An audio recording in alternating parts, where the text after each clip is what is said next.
Hello, and welcome to another episode of Reading Reddit with Amber. I'm Amber. And I'm sweaty.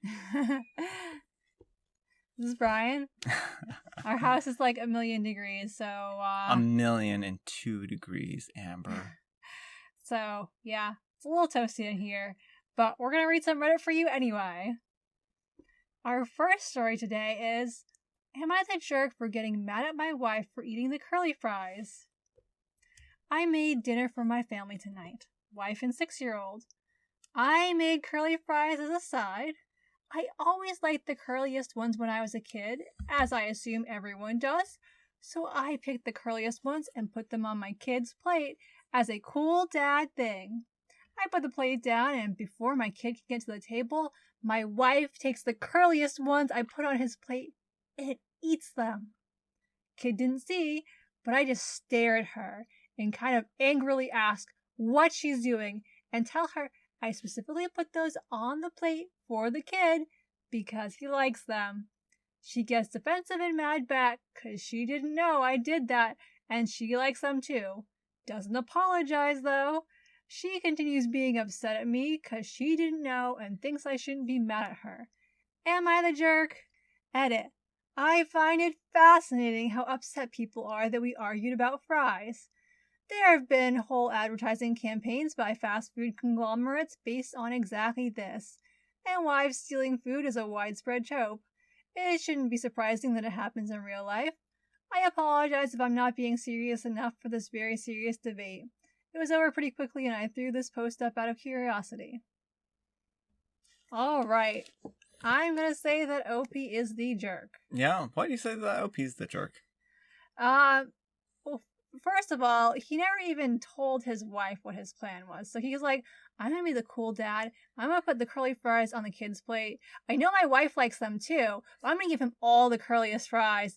And then I'm gonna get mad when she doesn't, because like in some families, it's just commonplace to kind of eat off of each other's plate. And I'm kind of getting the vibes that they may have those sort of situation in here. Well, the mom just might have been like, oh, I'm just gonna take a curly fry right, real quick. Exactly. That's kind of my thought is like, she might have even been like, oh, for some reason, all the curliest fries ended up on his plate. Like, I don't want one. So if you're going to try and give your kids all the curly fries and really be invested in it, you got to tell your partner about that. And secondly, there's no reason why people can't split the curliest fries. Like, I am a full-grown adult, and I still get a lot of fun out of eating the curliest curly fries. Yeah, and the way we split them is, like, straight down the middle of the curly fry. And so what you do is you just take a knife and you cut down, and you rotate it as you go, and then you end up with 2 corkscrew-shaped potato thingies. And then everyone has more curly fries that are all curly. Like, presumably there are a few really curly fries in there, so if there are multiple people in your household who love them, then let everyone have some. Kid doesn't need them all. Kid does need them all. No. I'm an adult. If I had to share curly fries with a kid, I wouldn't let them have all the curly ones. I was like, they're mine. I mean, that maybe is a lie. I don't know. But I love the curly fries. I probably would... I'd share them, but, like, kid get every single one? No. Like, so I'm on the mom side here. Like, if I saw someone giving all the curliest fries to a kid, I'd be like, what are you doing here? No. I'm going to eat them myself. And then Amber does. Like I said, I would share, but I would have some. All right. Our next letter is titled, Am I a Jerk for Not Wanting to Pay for My Girlfriend's Feminine Products? So, me and my girlfriend have been dating for about a year, give or take. She asked me to buy her some pads, since it looked like she was going to run out, and I asked her to give me some money to buy the pads, which resulted in her giving me a weird look and telling me to buy it myself. See, the thing is, the type that she wanted me to buy were $20, and we keep our finances separate. If she wants something, she uses her own money, same with me. So I asked her if she would pay me back, and she told me that she shouldn't need to pay me back since we're dating and this is the least I can do. So I proposed buying a smaller $11 set of pads, and she got even more moody because she has a big flow. I said that I don't want to waste more money than I have to. She ended up getting frustrated and told me that I'm acting like a jerk that a good boyfriend would buy the pads, and I'm acting cheap, etc. In the end, she gave me the money to buy, and now she's mad at me, and whenever I try to defend myself, she says how I'm being inconsiderate of her. I don't really get it. Feminine products cost money. We've had this system going where she buys with her money, I buy with mine, and it's worked, and that stuff is expensive. Why should I buy something that's around $20 when it's for my girlfriend? I feel like she's being entitled to my money here, just because she's on her period. Also, not to mention, she kept brooding because of it. I love her, I really do, but I don't want her to waste my money on what she prefers when a cheaper option is good enough. Am I the jerk? I like how OP is an expert on pad quality when it sounds like they've never used pads before. Yeah. Well, okay. You know, this situation is peculiar. Yes. So I think that there's a tiny bit of nuance here, and it's depends on what they mean by separate finances. Do they buy groceries separately? How separated are their finances? That's why I'm wondering, like, do they never buy items for each other? Like, because I can imagine, like, maybe she needs him to pick up pads one week, he needs her to pick up, you know, something he forgot at the grocery store another week. It feels like, this doesn't feel like a partnership. Yeah. It feels like a bad roommate situation. Yeah, well, and the thing is, like, even people who keep their finances separate, there are pools of money dedicated to certain things. And so, like, grocery bills, you know, everyone's going to contribute, you know, based off of some split that they've decided is even. Or, you know, utilities and cable and whatnot. And those kinds of things. Like, there isn't a direct, we're completely separated. I mean, just by virtue of the fact that you live in a household means that there is some, you know, intermingling of finances. You have to make certain financial decisions. Well, I know if he doesn't say they're living together, but it sounds like they are if they're in the same house and she ran out of pads. But, like, that was my read, is they probably are living together because of that. But he could have just been over at her house, and she pointed out that she was out of pads. Yeah, but it sounds, that's difficult. I don't know. I don't have a good read on this.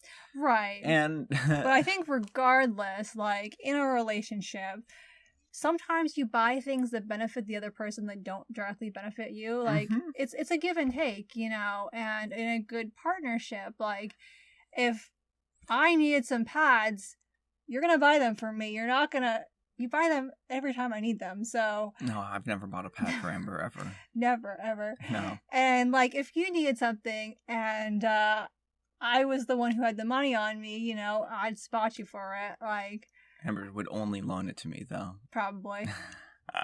Not anymore.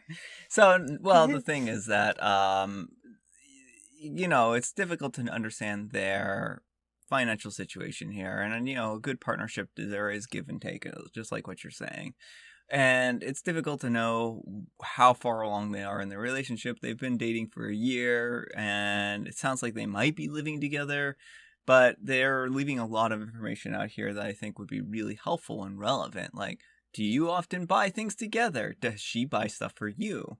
Right, exactly. Like, I think that's important, relevant information. Like, if, let's say, there was some food you wanted from the grocery store, like you ran out of tortilla chips, would she, and you're going there and she has the cash, would she pick up tortilla chips, or would she be like, all right, but you gotta give me that $3.25 or whatever they cost, you know? Exactly. If she's, like, stingy like that, and like, if it's tit for tat in their relationship, then he might actually be very well justified in this. But the thing is that But that's not a very good partnership. This isn't a very good partnership, and I wouldn't expect that relationship to last for too much longer.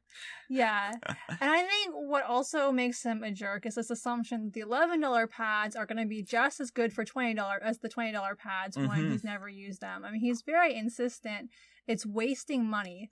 Like, that's another thing is, like, if you buy something for your partner that they need, like, why do you consider that a waste? Yeah, like, well, that bit was really odd to me, is that they're like, oh, it's a waste of money for me to buy these pads.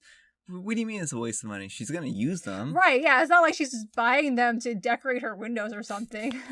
I don't know, that was weird imagery. But, you know, like, they have a purpose, and they will get used. So it's not a waste. She kind of needs them, unless you want her to have blood running down her legs for a week. When Amber thinks of superfluous pad use, she thinks of people decorating windows with pads. Just remember that, That folks. was the first thing that came to my mind. I don't know why. It's Halloween decorations, but more blood. That would be gross. Jinx! And I don't believe in superstition, so Jinx is a joke. You owe me a Coke. I couldn't remember one time. I don't. See, I pressured her. See, this is how did. This is how you win, folks. You know what I know what her weaknesses are. I pressured her. I was like, if I keep speaking, she's not gonna be able to think, and I'm gonna be able to get this through. Yeah. So you owe me a Coke, by the way. There's one in the fridge you can have. So yeah. The whole waste thing, like, that also bothers me about the relationship, and also his assumption that the $11 ones are going to be just as good as the $20 ones. Like, usually the more absorbent pads cost more money because they're more absorbent. And he doesn't seem to understand that, like, you can't just swap them out on a heavy flow day, and so well, okay. She could use the $11 pads. Quite frankly, she could use them, and she's going to go through them twice as fast, if not faster, than the expensive pads, meaning that you're right back to square one. So that's just really what it boils down to. He's not saving anything here. No, and that's the thing. So, yeah, I think OP is a jerk, mostly for his attitude about, one, how it's a waste when he's buying something for his partner, and two, that he thinks he's an expert in this thing he's never had to use. So, however they divvy up their finances, that's an open question. Like, if they nickel and dime each other all the time and that's just their thing, that's fine. But I think his attitude here is not very healthy. And if they nickel and dime each other, that's not very healthy either. All right. Those are all the stories I have for you for today. I hope you enjoyed today's video. If you did, consider giving it a like or letting me know in the comments. Thanks for watching, and have a great day.